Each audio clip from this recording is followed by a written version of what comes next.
Hey internet friends, Grace here. Today we're going to talk about our favorite computer programmer turned billionaire philanthropist, Bill Gates. We know him as the Microsoft nerd who has so selflessly appointed himself in charge of the physical well-being of our future. Which has a lot of us wondering, who was Bill Gates before Microsoft? Nicknamed Trey, but formerly known as William Gates III, Bill Gates was born in 1955 in Seattle, Washington, into a family of affluence and power. His father, William Gates II, measuring 6 feet 7 inches tall, was an attorney who co-founded Preston Gates and Ellis, a law firm that had offices across the United States and China. As a man highly involved in politics, William Gates holds quite the laundry list of accolades, as he sat on the board of eugenicist Margaret Sanger's Planned Parenthood before the era of Roe v.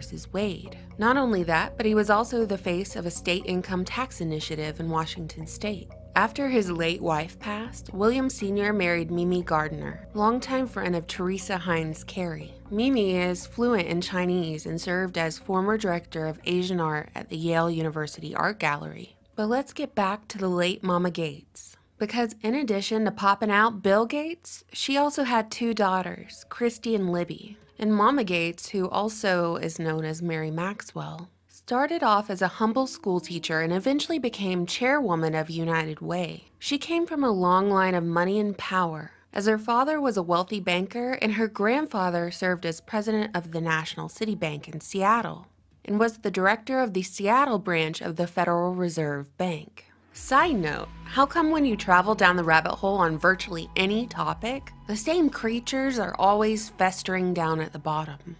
With a bloodline like this, it seems like, for Bill, the path ahead was clear.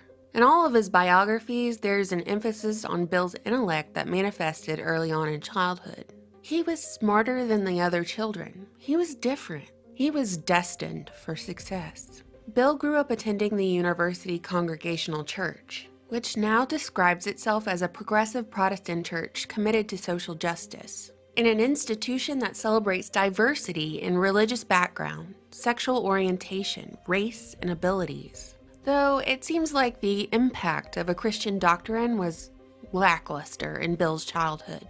As he would later go on to say, "I don't have any evidence of that," when asked by a Time magazine's reporter about the divinity of the human soul, specifically if the human soul was special. When Bill was of age, he was accepted into Seattle's most exclusive and prestigious Lakeside School, where he bragged to his teachers that he'd be a millionaire by age 30. Lakeside was able to collect enough funds through donations to purchase something only big companies could afford in the 60s, a computer. The story goes like this. Bill taught himself to code by reading the computer handbook, or in other words, was able to get the computer to perform tasks he wanted to execute. And he and his buddy, Paul Allen, formed a club called the Lakeside Programmers.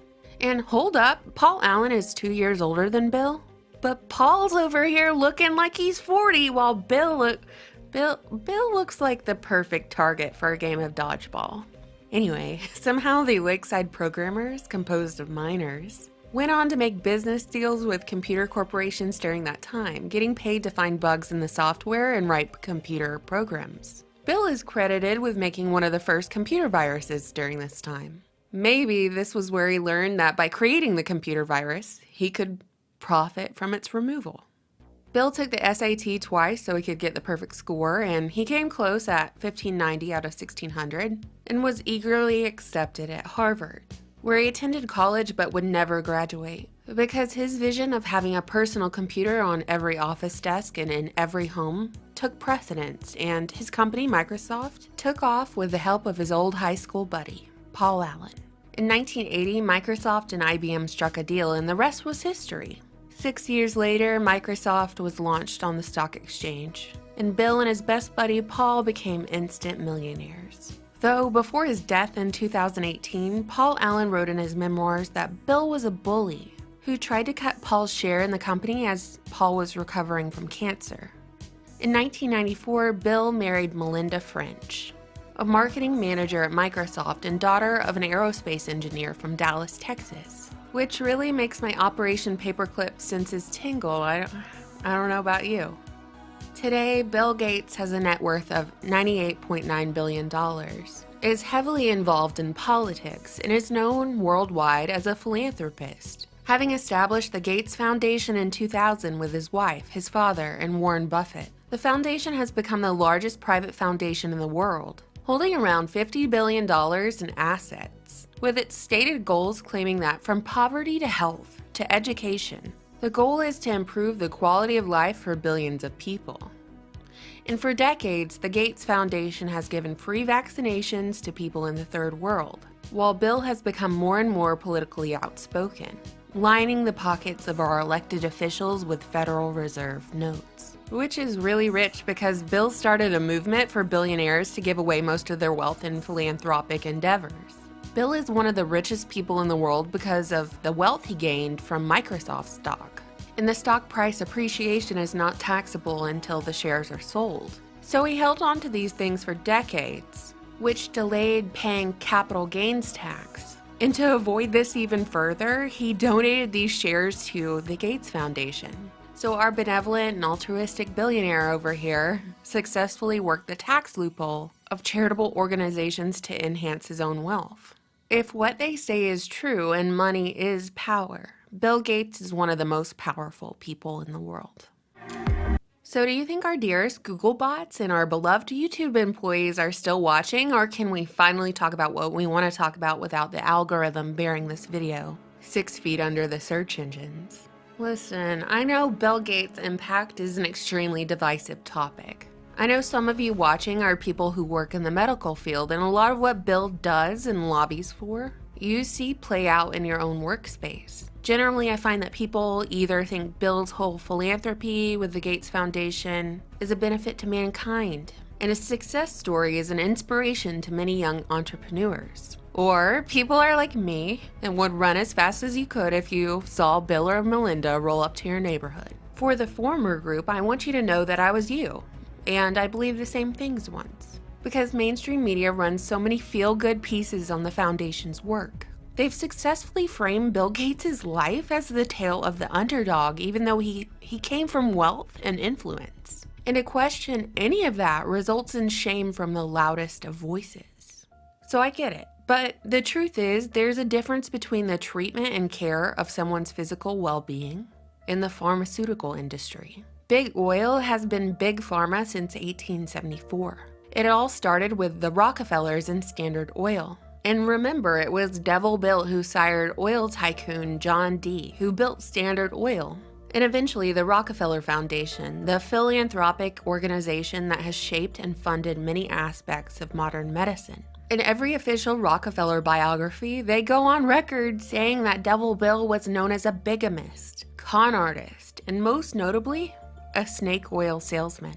The life and charitable work of Bill Gates is nothing new. Bill Gates represents the continuum of Rockefeller medicine, or the continuum of their long-established formula of problem-reaction-solution.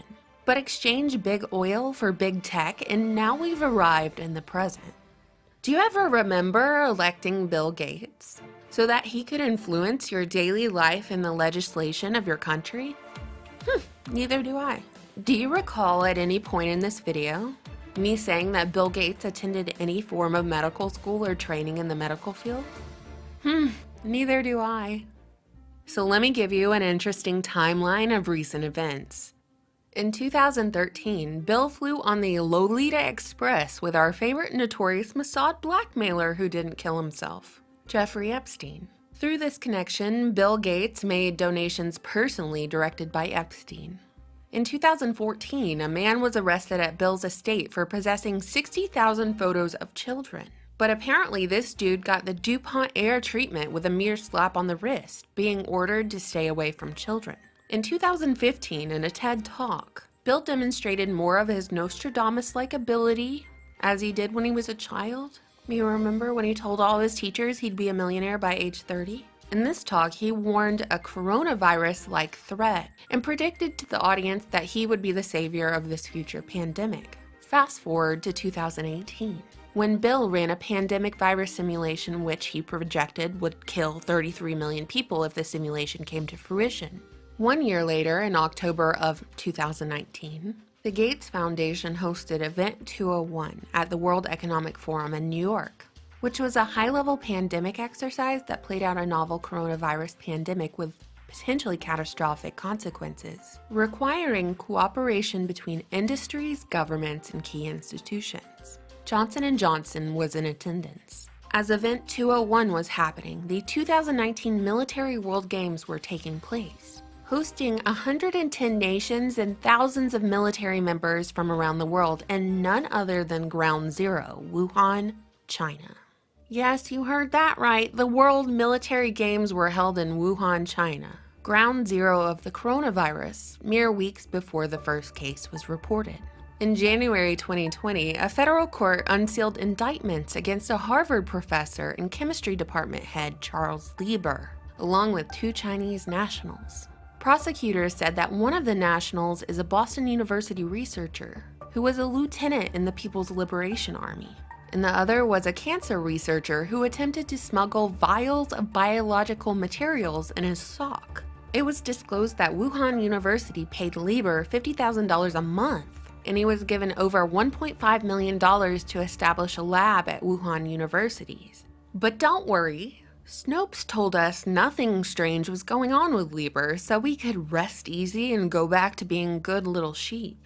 On February 28, 2020, Bill Gates called coronavirus the once-in-a-century pathogen we've all been worried about, as he sounded the alarm for world leaders to respond accordingly. A few weeks later, Bill Gates stepped down from the Microsoft board of directors, which he said was in an effort to dedicate more time to philanthropic priorities, including global health and development. With all this newfound free time, Bill decided to do an AMA on March 18th, or in other words, a question and answer session on Reddit. In this question and answer session, Bill disclosed his goal of having digital certificates for any and all people, to show who has recovered from coronavirus or been tested recently, or if they've received their coronavirus vaccine. Microsoft and MIT have collaborated in developing tattoo markers to show if you've been inoculated.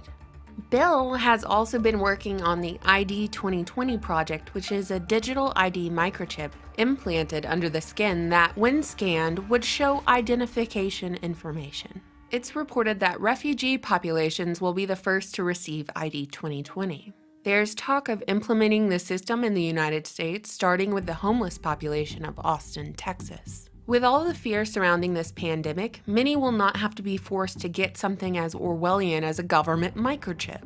They'll ask for it out of fear. Their consent will be manufactured.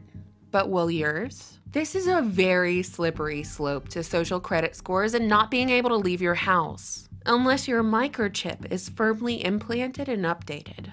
Announced on March 30th, the United States government has cut deals with Johnson & Johnson, and Gates funded Moderna Incorporated to work on a coronavirus vaccine. Yes, you heard that right, the same Johnson & Johnson that is responsible for cancer-causing baby powder that they knowingly sold for decades. The same Johnson & Johnson that has been sued for billions of dollars for fueling the opioid crisis and pushed good people into an early grave. Yes, that will be our savior, making a rush and experimental vaccine hundreds of millions of people will inject into their bodies out of fear. To conclude here, I'm not making any outrageous claims or theories about Bill Gates. I've simply told you the background of one of the people who stands to benefit the most from what is happening right now. From being financially invested in the cure, to the potential of mass surveillance in an Orwellian state in the form of a microchip.